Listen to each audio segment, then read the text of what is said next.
રાજુભાઈ, તમે આપણે ગીર ગઢડાના બેડિયા ગામે તમે આવ્યા છે, જો મારામારીનો જે મુદ્દો હતો, તો શું હકીકત શું છે? તો ચોક્કસ આજે અમે ગીર ગઢડાના બેડિયા ગામે આવ્યા છે. અમારી સાથે અમારા બેન સેજલબેન છે અને આખી તાલુકાની ટીમ છે. અને આજે મુલાકાત માટે અમે જયસુખભાઈના ઘરે આવ્યા છે. મુલાકાતનો મારો મુખ્ય ઉદ્દેશ્ય એ છે કે છેલ્લા 2-3 દિવસથી એક ઘટના બની હતી કે જે એક ભ્રષ્ટાચાર ઉજાગર કરવા માટે એક તંત્રની સામે એક જે લોકો ભ્રષ્ટાચારી લોકો છે, જે જવાબદાર લોકો છે, સરપંચ છે કે તલાટી છે, જે કોઈ પણ એને એક પ્રશ્ન પૂછેલો અને એ પ્રશ્નનું એમણે કિન્નાખોરી રાખી અને અમારા જયસુખભાઈ ઉપર હુમલો કરી એમને જાનથી મારી નાખવા અને ધમકાવવા માટે આમ આદમી પાર્ટીનું કામ ન કરે, ભ્રષ્ટાચારને ઉજાગર ન કરે, એટલા માટે એણે આ એક હિન્દ કક્ષાનું કૃત્ય કર્યું. ત્યારે પોલીસે જયસુખભાઈની ફરિયાદ ન લીધી. સામે પક્ષે જ્યારે એણે ફરિયાદ નોંધાવવાને આવી ત્યારે એ લોકોની ફરિયાદ લીધી. આને જયસુખભાઈને મારવામાં આવ્યો, જયસુખભાઈ ઉપર હુમલો કરવામાં આવ્યો. લોહીલહાણ પરિસ્થિતિમાં હથિયારો સાથે એક મેટાડોરની અંદર ભરાઈને લોકો આવેલા હતા, મારી નાખવાના ઈરાદે આવેલા હતા. ખૂબ રિક્વેસ્ટ કરવામાં આવી ત્યારે પોલીસે એની ફરિયાદ લેવામાં આવી. અમારા સ્વેજલબેન અને આખી ટીમ જ્યારે એને મળવા ગઈ ત્યારે પણ એને એક બદતમીજીનું વર્તન કર્યું. આજે પણ મારી એમની સાથે ટેલિફોનિક વાત થઈ ત્યારે પણ એ પોતાનો રૂઆબ બતાવતા હતા. તો પોલીસ તંત્ર કરવા શું માગે છે? ભાજપની દલાલી કરવી હોય તો છોડી દો આ બધી નોકરીઓ, લાગી જાઓ, પટ્ટા પહેરી લો ભાજપના, અને પછી અમને ખબર પડે કે અમારી સામે તમે કોણ આવો છો. અમારા નોકર થઈ જે તમે નોકરી કરો છો, જનતાના રક્ષણ માટે, જનતાની રક્ષા કરવા માટે આવ્યા છો અને ભાજપના દલાલ બનો છો.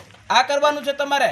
ભરી લો ને એક વખત, તમે પણ ભાજપનો ખેસ પહેરી લો અને પછી તમારે જે કરવું એ છૂટશે. તો તમે અમે તમારી પાસે પ્રશ્ન કરવા નહીં આવીએ.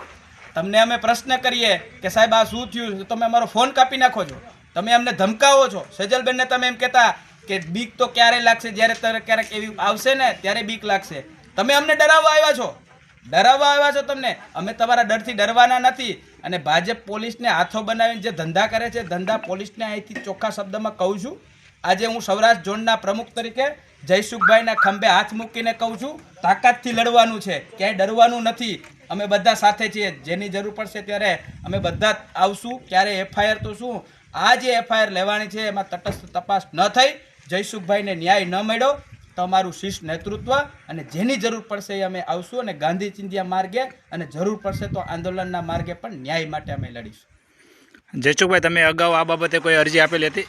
હા, મેં પણ એના આગલા દિવસે એક અરજી આપી હતી કે ભાઈ મને જાનથી મારી નાખવાની ધમકી પણ આપેલી હતી. એના અનુસંધાને મેં સાહેબને રેકોર્ડિંગ તથા અરજી એ મેં લેખિત અને મૌખિકમાં મેં સાહેબને પણ આપ્યું હતું. તોય તેમ છતાંય એ અરજીનો કોઈ આપણે તપાસ કરવામાં ન આવી અને બીજા દિવસે મારી ઉપર હુમલો કરવામાં આવ્યો હતો.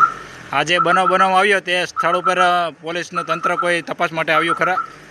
એ તો કાંઈ ખબર નથી, ત્યાં કંઈ તપાસમાં આવ્યું કે નથી.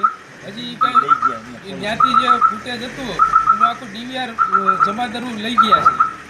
અને તમે જે પેટીનો વિડીયો ઉતાર્યો હતો ત્યાં કોઈ તંત્ર તમને સાથે રાખીને કોઈ તમને ત્યાં નિવેદન લેવા માટે આવ્યા હતા? નહીં, જે મેં ઉજાગર કરતો મેં વિડીયો બનાવ્યો હતો, હજી સુધી મને એ પોલીસવાળાનો કે કોઈનો કંઈ ફોન આવ્યો જ નથી કે ભાઈ આ તમે કઈ જગ્યાએથી વિડીયો ઉતાર્યો હતો, તમે હાલો એની આપણે તપાસ કરવાની છે.